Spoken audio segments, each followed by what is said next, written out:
Саламатсыздарбы? Бүгүнкү сабагыбыз компьютерге Windows 10 операциялык системасын орнотуу боюнча болмокчу.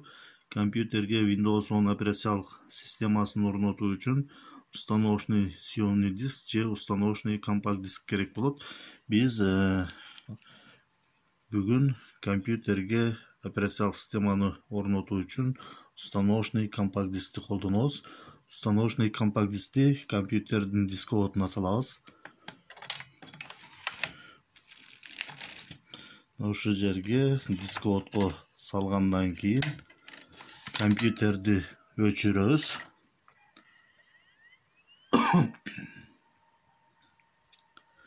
Компьютерди өчүрөбүз, кайра компьютерди жандырабыз. Жангандан кийин компьютер BIOSко кирүү үчүн F2-ни басабыз. Себеби установка кылганда BIOSко кирип настройка кылып алышыбыз керек. Ошо BIOSко кирүү үчүн F2-ни басып турабыз. Басканыбызда ушундай болуп BIOSко кирет. Бул жерден BIOSту настройка кылабыз. Компьютерди обычно жандырганыбызда биринчи жесткий дискти окуйт, андан кийин калган дисктерди окуйт. Биз азыр ушул жерден биринчи компакт дискти окуп, андан кийин калган дисктерди окуй тургандай кылып настройка кылышыбыз керек. Бул жерде меню дегенди тандайбыз, мына main дегенди. Андан кийин бул жерден boot менюга кирүү үчүн кайсы клавишаны басуу керек? Boot менюга кирүү үчүн F12-ни басуу керек экен. F12-ни карасак, disablet деп турат. Демек, disablet деген отключен деген сөз. Биз ушул жерди жандырып алышыбыз керек. Ал үчүн Enter'ди басабыз. Enter клавишасын басканыбызда ушундай меню чыгат. Бул жерден enablet дегенди тандайбыз. Enablet деген сөз бул включен деген сөз. Enabletти тандагандан кийин Enter клавишасын басабыз. Андан кийин бул настройканы сактоо үчүн exit дегенге барабыз. Enter клавишасын басабыз. Мына өзгөрүлгөн настройканы сактайсызбы деп атат. Yes дегенди басабыз. Компьютер өчүп кайра жанат. Биз F12-ни басып турабыз. Boot менюга кирүү үчүн F12-ни басуу керек. Мына F12-ни басканыбызда ушундай менюга кирет. Бул жерден биринчи CD-ROMду окуш керек. Андан кийин калган дисктерди окуш керек. Ал үчүн CD-ROMду тандайбыз. CD-ROMду тандагандан кийин Enter клавишасын басабыз. Басканыбызда компакт дискти окуй баштайт. Окуу үчүн F2-ни кайра басып коебуз. F2-ни басып койгонубузда компьютер дисководко салган установочный компакт дискти окуй баштайт. Бир аз күтөбүз, азыр дискти окуп атат.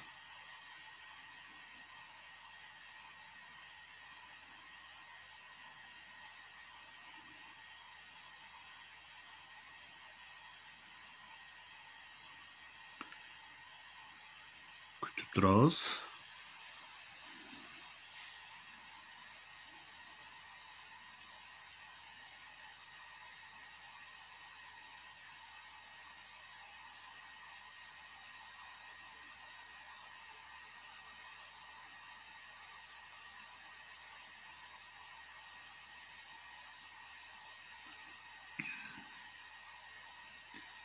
Бир аз күтөбүз.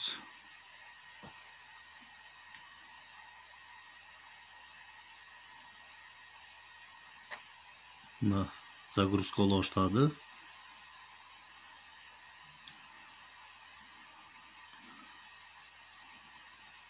Бул жерден ушундай терезе чыгат. Установка Windows деген бул жерден баарын русский деп тандайбыз. Андан кийин бул жерден далее дегенди басабыз. Далее дегенди баскандан кийин бул жерден установить дегенди басабыз.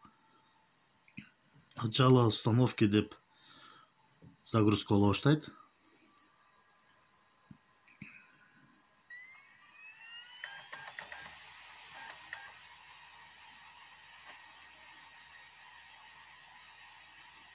Андан кийин условия лицензии деп чыгат. Бул жерден я принимаю условия лицензии деген жерге птичка коебуз.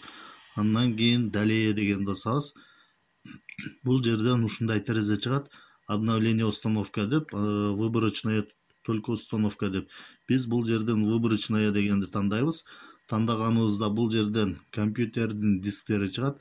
Азыр бул компьютер С жана Д деген эки дискке бөлүнүп тур. Биз бул жерден дисктерди өчүрүп, кайра өзүбүз дисктерге бөлсөк болот.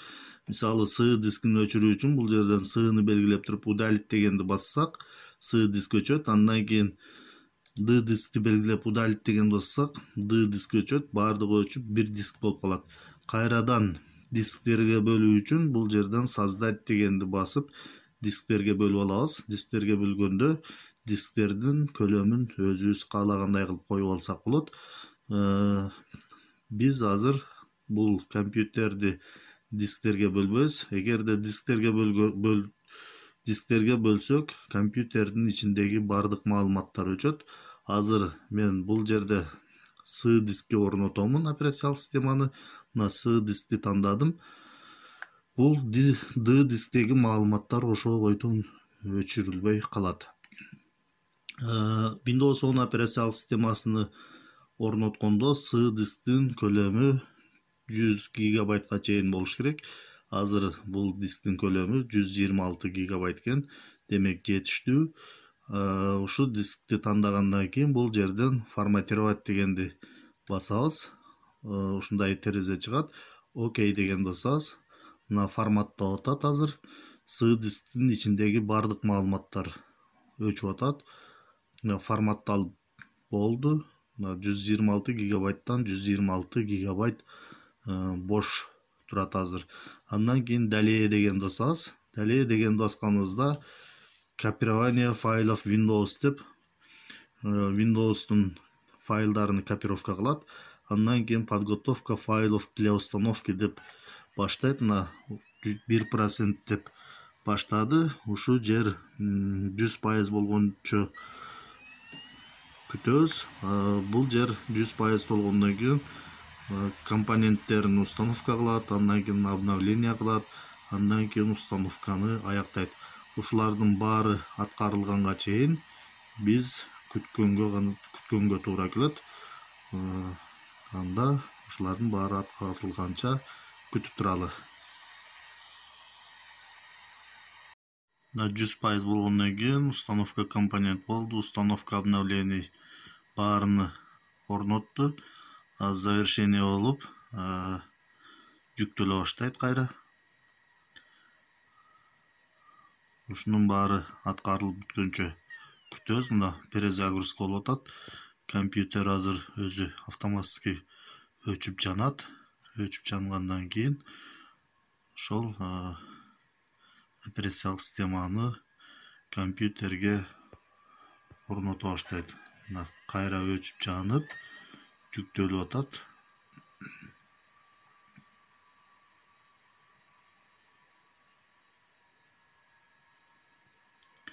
Загрузка боло баштады.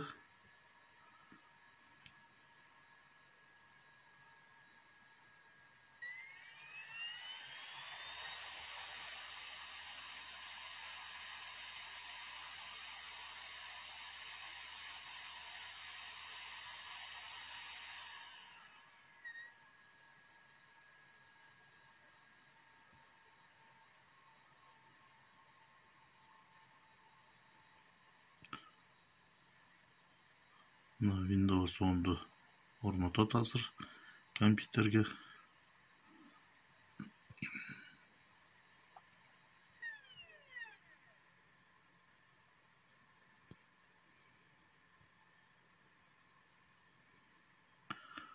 Кайра жүктөлүп атат.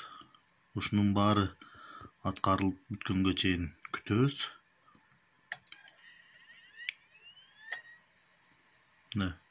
Идет подготовка устройств деп компьютер өзүнүн бардык устройствосун даярдап атат. Ушул 100% толуп бүткөнчө күтөбүз. Андан кийин дагы обновление болот. Ушулардын баары аткарылганга чейин күтүп турабыз. мына кайра перезагрузка болуп атат. Устройстволордун түзүлүштөрүн даярдады. Мына 70-100% болду. Идет подготовка деп. Ушунун баары аткарылганга чейин күтөлү. Мына өчүп жангандан кийин жүктөлө баштайт кайра дагы. Перезагрузка болуп атат.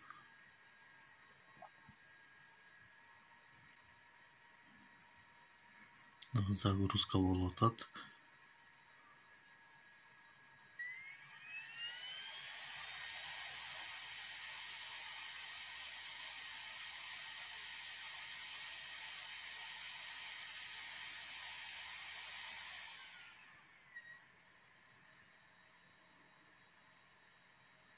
Мына кайра дагы загрузка болуп атат.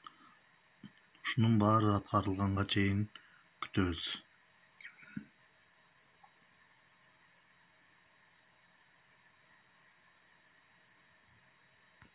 Загрузка болгондон кийин ушундай болуп чыгат. Бул жерден использовать стандартные параметры дегенди ушуну басып коебуз. Использовать стандартные параметры дегенди басканыбызда бизден ушинтип подождите минутку деп чыгат.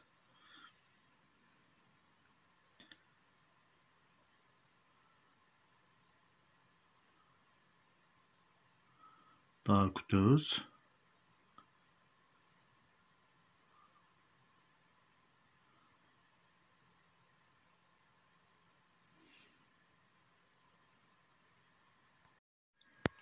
Андан кийин ушундай болуп чыгат. Кто будет использовать данный компьютер деп бул жерге имя пользователя деген жерге атыбызды жазабыз. Мен мисалы мындай деп жазып коеюн.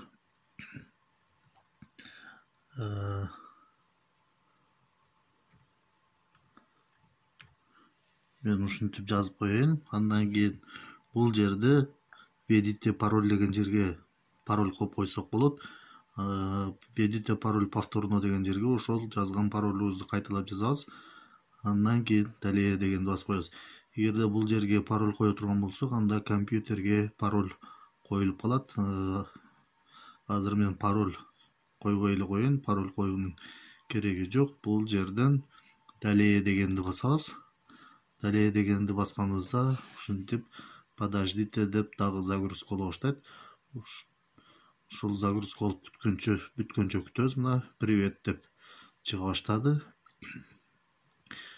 Настройка кыла баштады компьютер өзүн өзү. Ушу настройка болуп бүткөнгө чейин дагы күтөбүз.